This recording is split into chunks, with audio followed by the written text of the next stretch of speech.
Olá pessoal, bem-vindo a mais um episódio do Saúde Integral. E hoje eu estou aqui com o Felipe. Hoje a gente vai falar um pouquinho mais sobre a importância da musculação no tratamento da osteopatia. Bem-vindo, Felipe. Muito obrigado por ter vindo aqui no programa. E a gente vai falar muito então sobre essa questão da saúde de um modo geral, aplicando aí também as questões da musculação, né? Eu que agradeço, Fabricim, que você é uma referência para mim na fisioterapia. Já fui seu paciente, você me ajudou bastante na minha dor na coluna ano passado. Pouquíssimas sessões, que eu te chamo o mago da fisioterapia. Muito obrigado pelo convite, man. E eu que te agradeço. E hoje a gente vai falar então sobre como que a gente pode trabalhar o nosso paciente, o nosso cliente, não só apenas na parte osteopática, mas também a gente progredir ele dentro da musculação, dentro do tratamento, né, da musculação. Então isso é muito interessante porque às vezes as pessoas antigamente viam o personal como uma figura às vezes até de luxo, né? Então às vezes não era todo mundo que poderia ter um personal, ou então não tinha necessidade, e hoje a gente vê a importância de um bom personal, de um bom profissional para prescrever os exercícios, né, Felipe? Não, sim, Fabrício. Porque antes a academia de musculação ela era vista mais como um ambiente estético, né? Porque afinal de contas, apenas os fisiculturistas antigamente que utilizavam da sala de musculação. E hoje nós vemos que a sala de musculação eu chamo de laboratório da performance, onde a gente consegue trabalhar tanto o lado social do paciente aluno, como também a reabilitação, dando sequência aos seus tratamentos do fisioterapeuta e evoluindo a parte física como um todo do aluno. E eu falo que muitas vezes os profissionais pecam no momento da avaliação. Tanto o fisioterapeuta quanto o educador físico, muitas vezes eles não avaliam tão bem esse paciente, ou seja, eles não entendem às vezes o objetivo que esse paciente tem, né? As alterações que aquele cliente tem, que ele precisa desenvolver, às vezes ficam deficitárias ali, aquela avaliação, às vezes até o contexto que aquele paciente, que aquele cliente vive, às vezes o personal ou o fisioterapeuta não avalia. Então, por isso que eu falo que é uma boa avaliação também que vai dar um futuro de tratamento bem bacana para esse paciente, né? Com certeza, Fabricinho. Principalmente na minha consultoria. Eu gosto muito dessa introdução da anamnese, que é a nossa questionário inicial. Eu gosto muito de entender o paciente, como ele enxerga o ambiente, como ele enxerga a atividade física, se aquilo é um tabu para ele, se é mais uma atividade do dia, mais uma obrigação do dia a dia, ou se aquilo ali vai ser uma recompensa para ele. Isso também nos interfere, nos influencia muito na prescrição. É igual eu gosto de brincar. Brincar não, eu uso muito os critérios. Para quem, como e por quê. Quem é aquele indivíduo? Para que ele está procurando atividade física? Ele está dando sequência a um tratamento? Né? E como? Quais exercícios eu vou usar? Por que eu estou usando? Né? Isso tudo entra como dando um start, um ponto muito importante na anamnese, contribuindo bastante para o nosso atendimento. E aqui é interessante a gente falar também sobre aquela importância da equipe multidisciplinar que se tinha antigamente, que era uma utopia. Hoje em dia a gente percebe que o paciente ele é visto 360. Então, se a gente não se atentar a isso e não puxar e não agregar outros profissionais à nossa evolução, a gente perde aquele paciente ou aquele cliente por excelência. Então, por isso que eu falo que aquela utopia da equipe multidisciplinar tem que voltar agora à tona para a gente realmente poder trabalhar e estimular o nosso paciente em tudo aquilo que ele tenha necessidade. Eu percebo muitos profissionais que têm medo de perder o paciente e quer tratar o paciente com aquela ferramenta que ele tem em tudo. E às vezes eu falo que a melhor ferramenta para o paciente é a que ele precisa naquele momento. Não quer dizer que a osteopatia é melhor, que a musculação é melhor, é o que aquele paciente precisa naquele momento, né? Então a gente precisa dessa visão para a gente poder se unir, se organizar melhor para realmente planejar o nosso paciente também. Sim, igual você mesmo comentou, essa visão 360. Cada macaco no seu galho, né, meu amigo? Então, eu vou pegar suas informações, se o paciente veio com esse desconforto, né, teve tratamento inicial com você, pegar e escutar suas recomendações, trazer ele para o meu ambiente, né, igual eu mencionei anteriormente, falar, ver como ele enxerga a sala de musculação, como ele enxerga o exercício, porque afinal de contas, mais para frente a gente vai conversar sobre a interferência do psico na resposta biológica do ser humano e deixar o ego de lado, né, Fabrício? Perfeito, é isso mesmo. O todo é mais forte, né? Ninguém consegue abraçar a causa e mudar o mundo, né? Hoje a gente vive numa sociedade que o ego está falando muito mais alto. E muitas das vezes o profissional ele quer mais exaltar o seu ego do que realmente o resultado do paciente.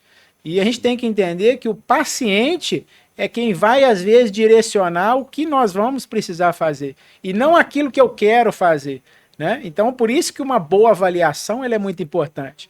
Muito fisioterapeuta não sabe avaliar o paciente. Eu sei porque quando eu saí da faculdade de fisioterapia, a gente fica muito atentado, né, ao tratamento, às ferramentas ali, né, de uma eletroterapia, de uma crioterapia, ou seja, é muito localizado ali na dor do paciente. Então a gente esquece que aquele ombro, que aquele joelho, ele está dentro de um paciente que tem um contexto, né? Então, por isso que a gente criou um curso que chama Interpretação Biológica.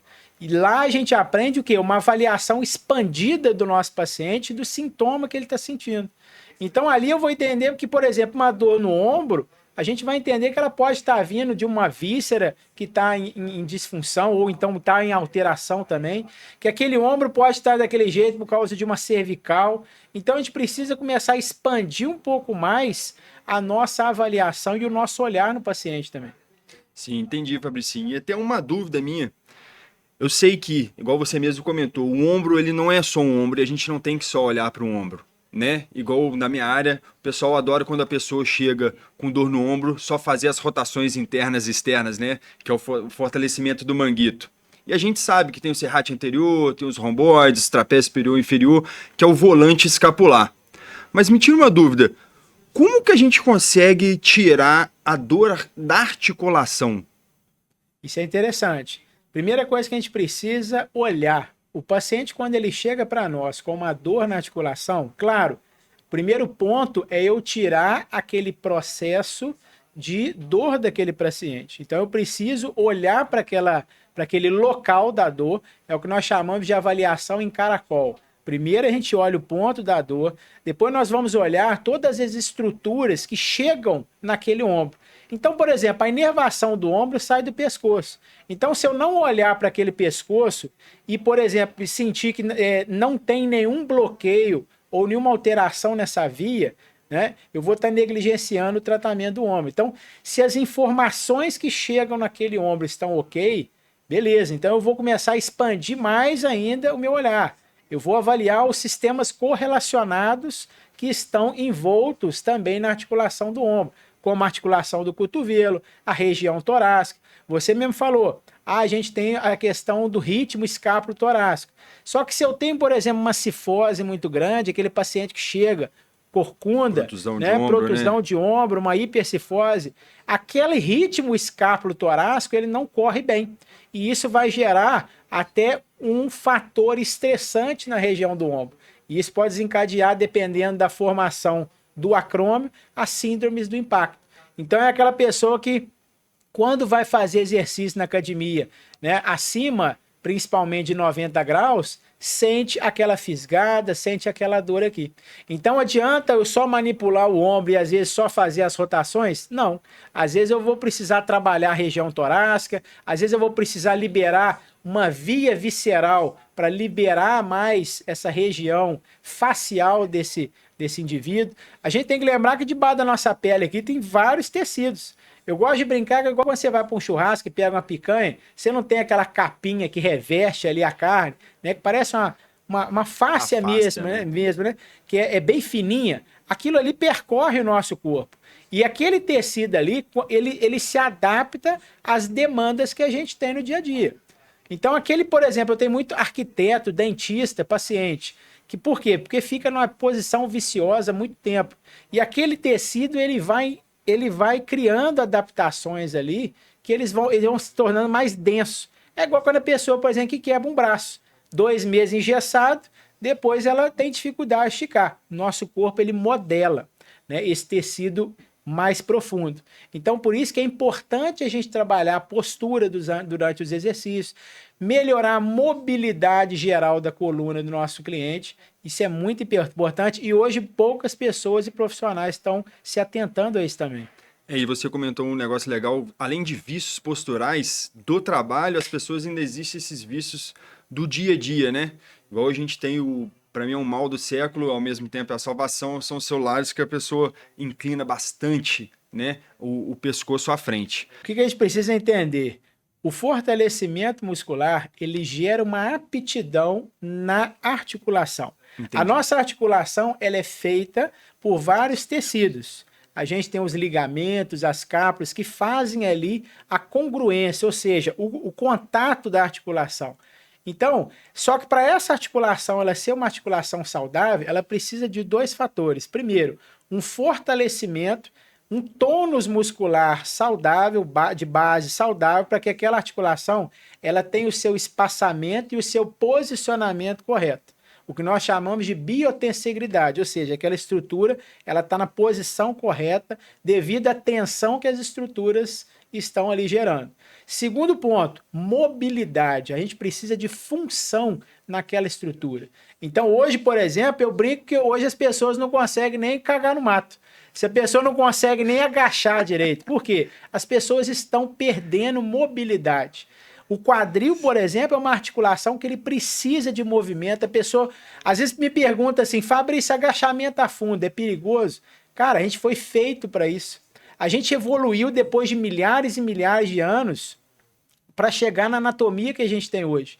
Então, os nossos ancestrais, eles faziam muito mais movimentos complexos, movimentos profundos, e então eles exigiam mais da articulação, e com isso a articulação é muito mais móvel, né, do que é hoje. Hoje em dia é a geração do botão, é a geração que a gente vai só ali diminuindo o nosso esforço. Então, se a gente tem uma boa mobilidade da articulação, a gente vai gerar no nosso cliente uma saúde também nessa articulação. Igual a gente alega, além dessas dores articulares, existem as dores musculares, né? Que foi muito expandida até mesmo pelo Arnold, aquela frase famosa dele, no pain, no gain, que sem a dor a gente não tem resultado. Isso também foi introduzido na nossa cabeça há muitos anos, né? E graças a Deus a ciência evoluiu a esse ponto, desmistificando que essa dor muscular nada mais é do que uma proteína, a creatina quinase, que ela vem sempre quando a gente troca um treino, evolui uma carga, ou quando você não está habituado a fazer um esporte, você executa ele, a gente sempre sente essa dorzinha e cada um tem uma sensibilidade a ela, né? Essa proteína. Tem gente que sente dor 12, 24 horas ou até mesmo 48 horas após essa sessão do treino, desse esporte vivenciado. E ela não é necessária, né? Porque se você parar para pensar, igual no meu caso, a gente troca o treino, o cara tende a sentir um pouquinho essa dor, que eu brinco muito de ranger muscular. Você vai ver que na semana seguinte, você já não vai ter mais esse desconforto. Então, significa que aquele treino perdeu efetividade? Não. Então, essas dores musculares também a gente tem que desmistificar um pouquinho. Ó, para a gente entender, tudo no tratamento integrativo é uma questão de bom senso. Primeiro, a gente precisa sempre lembrar que o nosso corpo ele é regido pela nossa biologia e pelo nosso sistema autonômico. Fabrício, o que é isso aí? O que é esse tal de sistema autonômico? Eu brinco que para esse tablet, por exemplo, funcionar, tem certos programas base aqui que estão fazendo ele funcionar, mesmo eu não sabendo mexer nele. E assim acontece também com nossos programas biológicos. A gente está aqui vivo, a gente não está aqui pedindo o coração para bater, o pulmão para respirar. São estruturas que, durante toda a nossa evolução biológica, elas foram lapidando para manter a nossa sobrevivência. Essa é a nova medicina germânica. É o estudo da biologia, das leis biológicas e os conflitos que nós geramos no nosso meio ambiente que vão alterar o funcionamento de alguns tecidos, de algumas estruturas. Então, quando a gente pensa, por exemplo, na dor, a dor ela faz parte de um processo biológico. A dor ela é um sinalizador de que alguma estrutura ela está precisando despertar a sua fisiologia especial. Então, a dor ela faz parte de um processo, a gente precisa entender isso. Quando a pessoa, por exemplo, ela está num treino e ela sente dores musculares leves, aquele desconforto, aquela dor tardia, a gente fala que depois do treino, entre 2 a 8 horas depois do treino, é que inicia o processo parasimpático do nosso corpo, que é o processo de regeneração das estruturas. Então, nesse período, a pessoa vai começar a sentir alguns desconfortos, porque essa dor ela faz parte desse processo. Se esse processo o corpo já entende como não é uma alteração biológica, ele não vai passar por aquilo, ou ele tem condicionamento para passar por aquilo de uma forma breve. Detalhes, se aquela pessoa, por exemplo, tem dores na articulação, aí sim eu já vou precisar intervir, olhar para aquela articulação, ver se aquela pessoa às vezes não tem alguma interferência que está atrapalhando a mobilidade daquela articulação. Né? Então, por exemplo, a pessoa tem dor no ombro, acabou de malhar, no dia seguinte, ó, meu ombro está doendo, ou o joelho, que é muito comum também. Opa, eu preciso ver se tem alguma zona que está bloqueada que atrapalha aquela movimentação. Olha que interessante, quando a gente agacha, eu preciso de várias articulações durante aquele movimento. Então, se eu, por exemplo, vou agachar e o meu quadril está bloqueado, o meu joelho vai fazer mais movimento. Então, o osteopata ele procura zonas que estão com a sua função atrapalhada. Nesse caso, eu vou manipular o quadril para que aquela harmonia, aquela orquestra funcione bem. Né? Então, a gente vai buscando essas zonas que estão bloqueadas. Se a gente pensa, por exemplo, nas questões emocionais, nas questões biológicas, o Dr. Hammer, que foi um oncologista, que ele mapeou todas as doenças através da biologia, ele dizia que nós, seres humanos, nós fomos criados, a nossa estrutura mecânica, nosso sistema musculoesquelético é um sistema de aptidão, é um sistema de desenvolvimento. É aquilo que faz o animal, é aquilo que faz o ser humano ir atrás, né, daquilo que ele realmente precisa. Se eu tenho no meu inconsciente alguns conflitos onde eu me sinto incapaz de fazer aquele gesto, por exemplo, eu altero a fisiologia, o funcionamento daquela estrutura. Por isso que é muito importante, eu já vi muitos profissionais de educação física não se atentarem na forma como conduz o treinamento. Então é muito comum aquele cliente, por exemplo, que ele já tem uma autodesvalorização, ou seja, ele já se sente incapaz de fazer aquele movimento, porque às vezes o médico mandou um diagnóstico que ele se sentiu amedrontado, não, o médico falou que eu não posso fazer tal movimento. Então ele já sente uma certa desvalorização e inaptidão daquela estrutura. E eu vou lá e eu faço, às vezes, um movimento com ele, sem, às vezes, um comando verbal, aonde ele se sente que ele não é capaz de fazer, potencializando aquele conflito biológico, necrosando aquela estrutura. Então, a gente tem que entender que nós podemos alterar um corpo através da sua mecânica, ou seja, as suas exigências mecânicas, as questões biológicas e emocionais e as questões químicas também. Né? A gente não vai falar aqui hoje sobre a questão alimentação, nutrição, mas a gente sabe que está totalmente conectada com essa parte musculoesquelética também. Né? Sim, e a gente tem que entender que existe um processo, né, Fabricinho? Independente da minha área agora na evolução física, como também na melhora da dor articular, né? O paciente, o aluno, ele tem que entender que existe um processo, né? Que tem início, meio e fim. E quando a gente fala, igual você comentou, quando o paciente chega cheio de restrições por parte do médico, a gente tem que respeitar aquilo ali no início, né? Porque, afinal de contas, a gente tem uma hierarquia profissional, infelizmente. E o paciente ir ganhando confiança nele, né? Que aí, igual você falou, a parte social, e você vai ver que ele vai melhorando a postura, ele vai ficando uma pessoa mais relaxada, aceitando mais os seus conselhos, né, e a sua intervenção. E cabe ao professor, eu vejo muito isso na sala de musculação, peca muito na seleção dos exercícios. Ele tem que entender que, igual no máximo, igual um agachamento, por exemplo, igual você mesmo comentou. Antigamente as pessoas elas agachavam com amplitude, mas hoje em dia, igual na minha área na musculação, a gente insiste no agachamento. A gente tem as séries, né? E a série, ela não sendo feita de forma adequada, os movimentos, igual um agachamento a fundo, o cara pode até fazer, num futuro, mas se ele tiver repertório motor para isso, se ele tiver capacidade, se ele tiver mobilidade, igual você mesmo falou, põe a pessoa para agachar sem nada, só com peso corporal. Opa, ele consegue manter todas as curvaturas da lombar, todas as curvaturas da coluna perfeitamente. Passou de 90 graus, ele tem aquele tilt do quadril, ele joga o bumbum para dentro. Opa, por enquanto ele não pode passar desse ponto. Não que ele não vá agachar no futuro, né? E a fisioterapia ela também consegue contribuir com isso, né? É igual eu tive uma paciente que você me ajudou, que ela tinha dor na lombar, eu fiz o equilíbrio, a gente trabalhou bastante mobilidade com ela e eu falei, poxa, a gente vai precisar de uma ajuda de um fisioterapeuta, né? Que é a famosa equipe multidisciplinar. E você achou a dor dela, entendeu que a dor da lombar dela estava relacionada com o intestino. Eu fiquei fascinado com isso, man. E como que isso consegue, devido à proximidade dos tecidos, da região?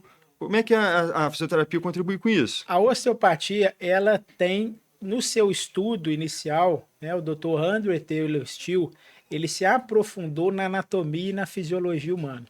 E ele percebeu que tudo na anatomia se conversa, se conecta, né? A gente sai de uma célula, quando a gente é um embrião, quando a gente é um feto, e vai proliferando e vai criando essa estrutura que a gente é hoje. Então, nós partimos de uma célula. Então, a gente não foi agregando coisas, a gente surge disso.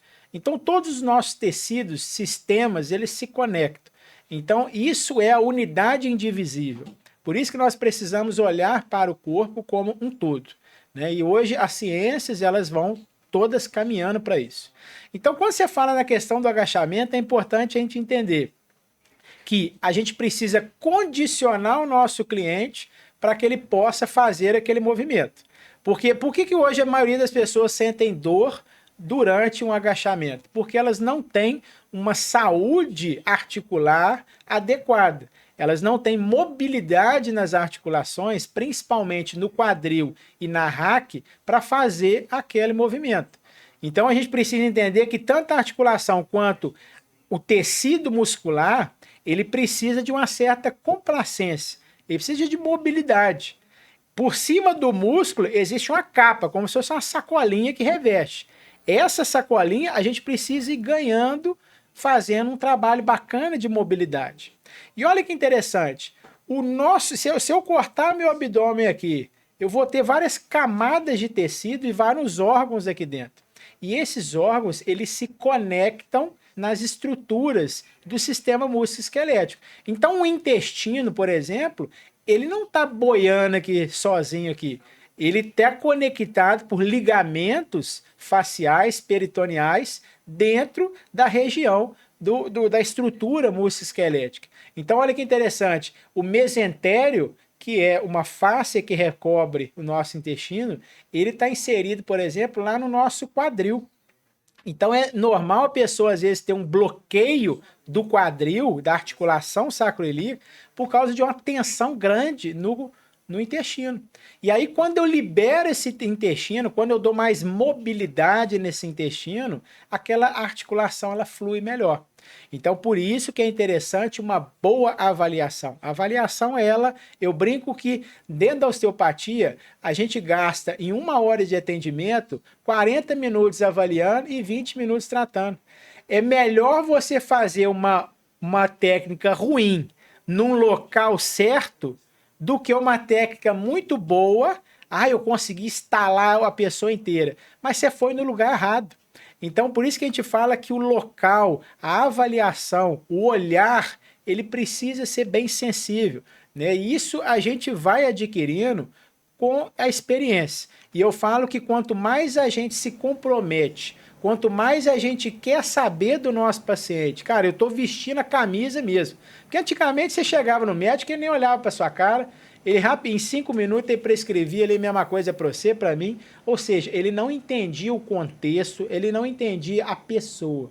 Então eu falo que quanto mais o profissional avalia o seu paciente, quanto mais o profissional entra mesmo naquele tratamento com o paciente, ele tem ali um engajamento, um comprometimento, um envolvimento com o paciente, mais ele vai ter resultado. Então isso é de extrema importância hoje em dia. Concordo contigo, Fabrício. E nessa questão de avaliação, igual quando eu estou atendendo de forma presencial, né, como personal trainer, a gente acaba avaliando, né, constantemente. Voltando ao exemplo do agachamento, a gente acaba enxergando as necessidades. Poxa, ele está com uma hipomobilidade, ele não consegue mexer o tornozelo, o quadril ali, o ritmo lombopélvico dele que está ruim. E quando eu mexo com o meu paciente da consultoria, que é um atendimento à distância, onde eu não vou estar presente, eu solicito que ele filme ele executando todos os exercícios da ficha. Porque aí a gente consegue até mesmo prevenir, né, que se ele insistir numa execução ruim por muito tempo, com certeza ele vai ser seu paciente, né, meu amigo? E eu gosto de falar uma coisa interessante. Pacientes, lembrem, tudo na natureza é devagar, é progressivo. Você mesmo tem uma frase que eu anotei, eu achei muito interessante. Não existe atalho para a evolução. Essa frase, né, o Filipão falou aqui no nosso bate-papo antes, e eu anotei que eu achei muito interessante. A natureza, ela busca as suas adaptações de um modo organizado, progressivo. Então, por exemplo, uma coisa que você falou interessante, a pessoa vai fazer um agachamento. Uma causa muito importante é a pisada. Hoje em dia, a maioria das pisadas, elas são ruins, né? Elas, biomecanicamente, a pessoa não tem o arco plantar de uma forma organizada, equilibrada. O hálux, né, que é o nosso dedão do pé, é uma das maiores evoluções para a corrida humana, para o desenvolvimento da aptidão motora, e ele é cegado, esse sistema proprioceptivo, por causa dos calçados inadequados que a gente usa. Então, por isso que eu falo que o paciente ele precisa, muitas vezes, andar mais descalço, principalmente na terra, na areia, né? E também, às vezes, uma intervenção, por exemplo, com palmilhas. Só que a gente tem que entender que não é, então vou andar descalço hoje, dali uma semana eu já estou com o arco do pé prontinho. Meu amigo, você ficou 30, 40, 50 anos com esse calçado aí, não bota nem o chão no pé frio. Então não vai ser uma hora para outra que você vai ter aquela organização do arco plantar. Né? Eu brinco, por exemplo, é muito comum paciente que está indo no beach tênis, no futevôlei, excelente esporte. Mas se você não tem condicionamento estrutural, articular, muscular, para aquelas demandas naquele esporte, vai lesionar. É aquela pessoa que a pessoa nunca alongou os adutores, por exemplo, né? Ou então chega na academia, faz cadeira adutora com má vontade e curtinho. Sem amplitude. Quando a pessoa vai precisar, num futevôlei, abrir a perna para fazer um movimento, né, de demanda naquela situação, a pessoa faz o quê? O músculo ele precisa fazer aquilo. Então o músculo, como ele está inserido no osso, ele vai arrastar a peça óssea. E aí gira os bloqueios, gira as disfunções do nosso corpo. Por isso que o trabalho é progressivo e buscando essa saúde sistêmica do paciente. Tratando em esporte, introdução ao esporte, eu gosto muito de uma pirâmide. Que é a base da pirâmide, a gente vai trabalhar bastante a propriocepção, mobilidade, flexibilidade, que depois a gente já vai evoluir para os ganhos de força, para depois trabalhar as valências exigidas no esporte de forma específica, né? Igual você mesmo falou no beach tennis ou no futevôlei, o cara não está acostumado. Além do encurtamento muscular dele, igual numa raquetada, quando ele vai dar uma raquetada, um forehand, ele vai ter que ter um movimento contrário. Não é isso? Então, ele realmente não é só, por exemplo, igual amigos leigos falam, pô, vamos fortalecer o peitoral que minha raquetada vai ficar mais forte. Não, mas e suas costas? Por exemplo, né, de uma forma bem simplista. Ela também tem que ser forte, porque ela também tem que desacelerar o movimento da raquetada, que é aquela coativação. Isso aí é perfeito que você falou. Exato, que aí entra também no que você comentou.